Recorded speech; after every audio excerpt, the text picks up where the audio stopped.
Ashama harka fuunee daawwattoota YouTube Saaqzeenuu hundi keessan akkam jirtu nageenyi keenya kan kabajaaf jaalala bakkuma jirtanutti isin haadha qabu jecha egaa warri maatii kiyyaaf chaanaala kiyyaaf haarawaa taatan subscribe gochuudhaan maatii keenya taasisaniin jenna. Egaa oduuf odeeffannoowwan haaraadhaaf wayitaawaa isiniif qabannee dhufneet jirra. Kan dursinu weellisaa Taaddalaa Gammachuu irraatiin dursina. Egaa akkuma beekamu weellisaan Taaddalaa Gammachuu weellistoota Oromoo warra ciccimoo keessaa warra hangafoota keessaa yookaan immoo warra sirboota kwaaliti qabanii fi sirboottan aadaa, sirboottan qabsoo, sirboottan jaalalaa, sirboottan ammayyaawaa walitti qabee kaasettaan nama baasuudhaan beekamuudha jechuudha. Egaa Taaddalaa Gammachuu waggaa dheeraadhaaf sirbarraa fagaateetti jira. Dubbii keenya irratti Taaddalaa Gammachuu albama kan inni hojjetu singilii baay'ee kan inni hojjete illee hin jiru jechuudha. Gara albama 3 yookaan amma 4ffaa irratti kan inni hojjetaa jiru. Albama isaa kana keessatti sirboottan namoonni gurguddaan irratti hirmaatan kan inni gadhiisaa jirudha. Keessatti waloo feedaloo kennuudhaan kan beekamu Yoosan Geetaahun kan harka keessaa qabudha jechuun odeeffannoo dhaqqabee jira. Egaa Taaddalaa Gammachuu maaltu isa mudate, sirbisaa akkamitti deemaa jira kan jedhu waan tokko simbiraan geenya. Inni dabalataa ammoo shamarree Doktora bareedinaanis waa hundaanis ogummaa isiitiin lammii isii tajaajilaa jirtu tokkotuyyuu gara adda waraana bilisummaa uummata Oromootti makamtee dubbii ijoo taateetti jirti jechuudha. Shamarreen kun baay'ee kan bareedduudhaa fi ogummaan isiillee doktora roorroo uummata siirra ga'u kana ilaaluu dadhabdee gara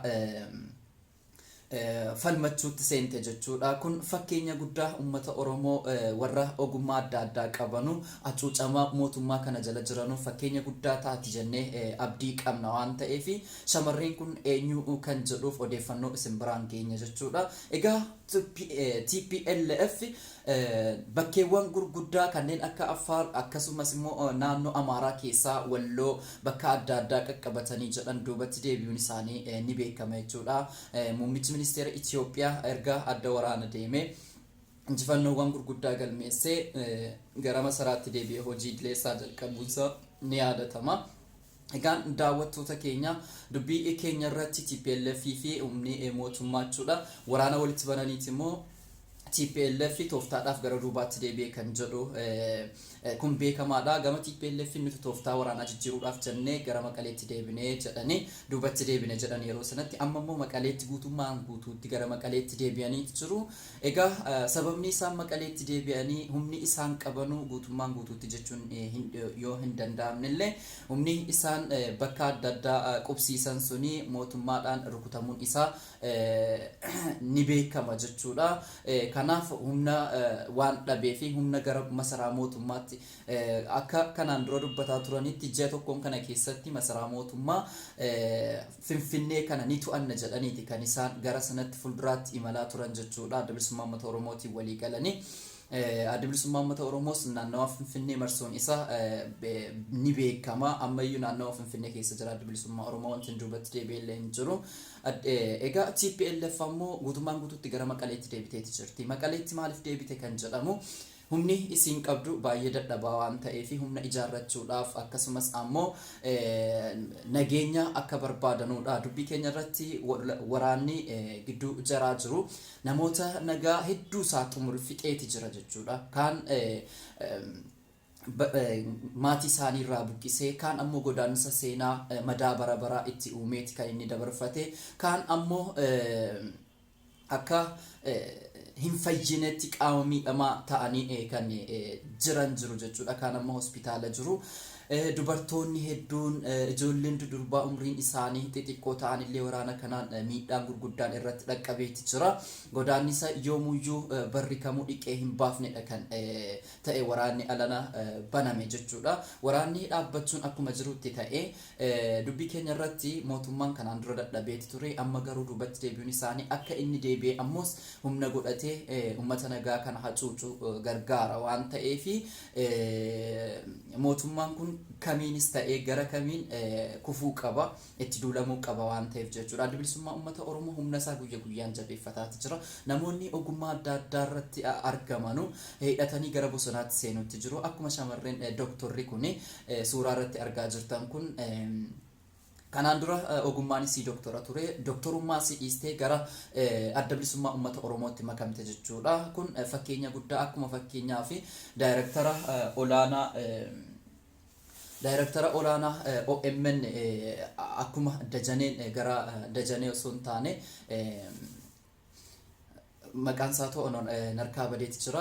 Akkuma inni gara adda waraanaatti makamee jiru jechuudha. Hojiiwwan gurguddaa hojjechuu osoo danda'u miidiyaa irratti osoo beekamu daayirektarri olaanaa guddaan tokko bosona keessa jira. Sun fakkeenya guddaa uummata Oromoodhaaf ta'uu qaba waan ta'eef egaa amma immoo sagantaa keenya gara weellisaa Taaddalaa Gammachuutti achi deebisna. Weellisaa Taaddalaa Gammachuu maalirra jira kan jedhuudhaa fi akkuma beekamu weellisaa Taaddalaa Gammachuu albama baasuudhaan ni beekama. Albama baasuudhaan kan beekamuu fi sirboottan isaa yoomuyyuu barri kan irraa hin dhumneedha kan inni hojjetu. Amma immoo albama guutuudhaan dhufaati jira waan ta'eef albama isaa kana keessatti sirboottan adda addaa keessatti argama. Egaa warri Taaddalaa jaallattanuu dinqisiifattoonni Taaddalaa sirba isaa akka hawwiidhaan eegaa jirtanuu abdii guddaan qaba. Anis nama hawwiidhaan eegaa jiru keessaa isa tokko jechuudha. Egaa Taaddalaa Gammachuu abbaa qabeenyaa weellistoota Oromoo keessaa isa tokkodha jechuudha. Nama biizinasa irratti hamii hin qabne biizinasa nama hojjetuu fi konkolaataawwan gaggaarii mana gaggaarii haadha manaa Ayidaa gaazexeessituu wajjiniin bultii erga ijaarratanii isii wajjiniin jireenya dhuunfaa erga jalqabanii bubbulaniiti jiru. Ilmaan sadii walirraa horataniiti jiru. Rabbii haa guddisuuf jenna. Maatii jaalalaa maatii barakaa rabbii isaan haa godhu. Egaa weellisaan keenya kun amma albama isaa baasuudhaaf xumureeti jira. Albama isaa mata dureen isaa malee hin beekamne. Albamni isaa kun baay'ee kan nama hawwatuudhaa fi qabiyyee adda addaa qabiyyee hedduu of keessaa qabudha jechuudha. Albamni Taaddalaa Gammachuu kun sirboottan aadaa ammayyaa jaalalaa akkasumas sirboottan hedduu of keessaa qaba. Sirboottan qabsoollee of keessaa qaba jechuudha. Inni dura gidduu kana keessa singila tokko gadhiisuudhaaf jiru. Singila sana keessatti walaloo yoo Sangeetaantu barreesse yeedaloos immoo namoota biraa barreessanii namoonni ogummaa aartii qaban namoonni hedduun keessatti hirmaataniitu jiru. Sirbi sun amma yoonaamoo ammaatti kan jedhu waan akka kanaanatti fakkaata. Gadhiifamuudhaaf jira. Egaa Oromoon YouTubein isaa dheengadda akka ni banate akkuma ni beeksifate YouTube isaa subscribe gochuudhaan view gochuudhaan daawwachuun dirqama keenya. Sababni isaas weellistoota keenya gameeyyii akkanaa warra ol dhufaa jiranis illee bira dhaabbannee guddisuu danda'uudha qabna. Egaan kabajamtootaa fi daawwattoota keenya oduuf odeeffannoowwan haaraa yoo arganne qabannee isin biraan dhufna jechuudha. Kan ammaaf qabannee dhufne kanumaan goolabneeti jirra. Warri maatii kiyyan taane subscribe gochuudhaan maatii kiyyatti dabalamaanis nin jedha. Ani Isaaq Zeenuuti. Hanga odeeffannoowwan haaraa biraatii walitti deebinutti turtii gaarii nagayaatti. Warri maatii kiyyan taane subscribe gochuudhaan maatii kiyya ta'a.